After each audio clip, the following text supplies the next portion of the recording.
It's huge. I mean, this puts a black eye on APD. There's no doubt about it. There was something going on here that is totally disturbing. Yet again, there's another APD overtime abuse scandal, and that's what this is. It's an issue that's plagued Albuquerque police for years. Since 2014, there have been a half dozen investigations into APD abuse of overtime.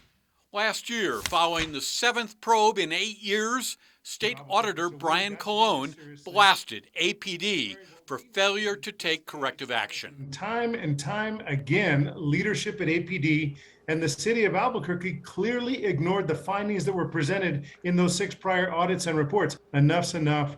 The city of Albuquerque and APD have got to get it right. Police officials vowed a crackdown on overtime. Privately, however, police officials were hiding a troubling secret. It involved internal affairs investigations, high-level wrongdoing, disciplinary action, an officer firing, and overtime misdeeds that bilked APD out of tens of thousands of dollars. Is it fair to call this a shameful chapter at APD's history? Yes, and I'm embarrassed for the department in this stage. It definitely is shameful. Former Police Chief Mike Geyer reviewed the internal affairs investigation. From what I reviewed, I mean, these were almost daily occurrences, going 7 days a week, 24/7. I would say that it definitely is the worst I've seen. On so many different levels, this is wrong. How does this happen in the chief's office? It happens because nobody's held accountable. The buck doesn't stop with anybody. It just gets passed around. Tom Grover is an attorney and former APD officer. He reviewed the case files. It's as big a deal as you can get because that's the issue, is that there's indifference to wrongdoing, especially at the higher levels. To understand what happened, we need to go back to early 2020 and the first days of the pandemic. Lieutenant Jim Edison is brought in to lead APD's COVID response. Working out of the chief's office, Edison was responsible for coordinating testing, contact tracing, stats, emails, and phone calls. Over the course of 1 year on the job, Lieutenant Edison earned almost $250,000. That's more than the police chief, the mayor, even the governor. How did he pull it off? Well, he cheated on his overtime, lining his pockets with illicit pay practically every day for a year.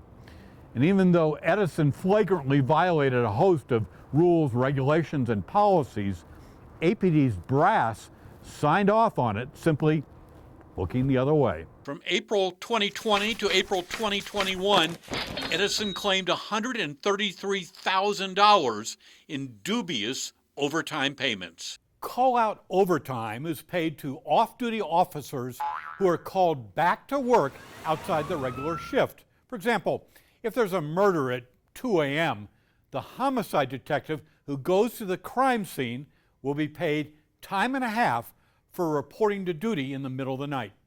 Lieutenant Edison's job in the chief's office was primarily administrative desk work. However, on a daily basis, even weekends, the lieutenant padded his pay with thousands of hours in what's known as call-out overtime. For example, every time Edison listened to a voicemail and sent it to somebody else to investigate, he claimed 2 hours overtime. On January 8, 2021, Edison went to Lowe's and took an hour overtime.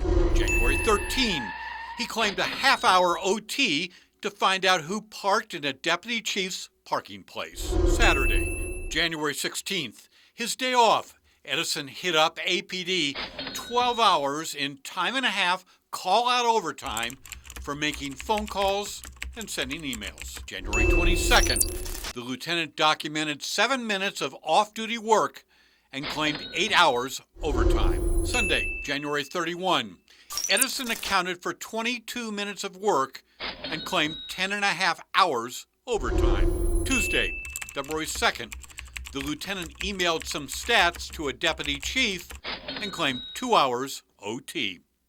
The list goes on and on, practically every day for a full year. Were Lieutenant Edison's duties consistent with earning call-out overtime? No, They weren't. So in essence, he was creating his own overtime cash register. He abused his position for his own enrichment. That's totally abusive conduct. That's not overtime call out. That's overtime abuse. A social media post launched an internal affairs investigation. Among the findings, Lieutenant Edison violated rules, regulations, and codes of conduct by cheating on his overtime. He was handed a 2-week suspension. And after he continued to misrepresent his time, there was a second IA investigation. In October, Lieutenant Jim Edison was fired. Now, the lieutenant's supervisor was Deputy Chief Mike Smathers. Even though Edison's overtime clearly violated department policy, Smathers signed off on the inappropriate pay anyway. Based on the documents that you've reviewed, what did he do that was wrong?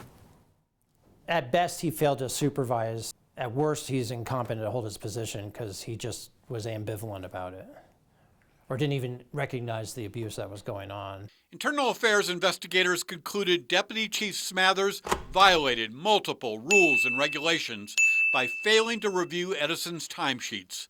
Smathers received a 1-day suspension. I'm appalled. I couldn't believe it when I first read it. Deputy Chief receiving that minimal disciplinary action for such major offenses just boggles my mind. In the second Internal Affairs probe, investigators concluded Smathers again violated APD policy. He was handed a written reprimand. It was an appropriate discipline for those violations. Eric Garcia is the acting superintendent for police reform. Chief Smathers took responsibility. He did not give misleading statements. He was truthful. He admitted he should have done more. Up here on the 5th floor of the police department, we're so busy that to go through the fine details of looking through somebody's timesheets is not something that we're going to be carving out time for. Jim Edison deceived Deputy Chief Smathers, and Deputy Chief Smathers took accountability for that and was disciplined.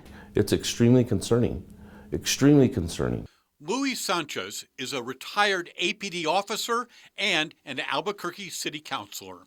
If we've had 7 investigations and we still can't get it right, then something is definitely broken within the system. It's our job to ask those questions as city councilors, as a checks and balances system, to make sure that the public's money is being spent the right way. Deputy Chief Mike Smathers declined to be interviewed.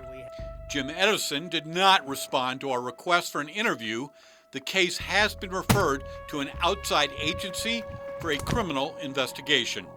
The former APD cop has not been asked to repay the department. So, why should we care if a ranking police officer cheats on his overtime? Because first, it's their tax dollars being wasted. But significantly, and I think more importantly, it has to do with the integrity of the people running the state's largest police department. Larry Barker, KRQE, News 13.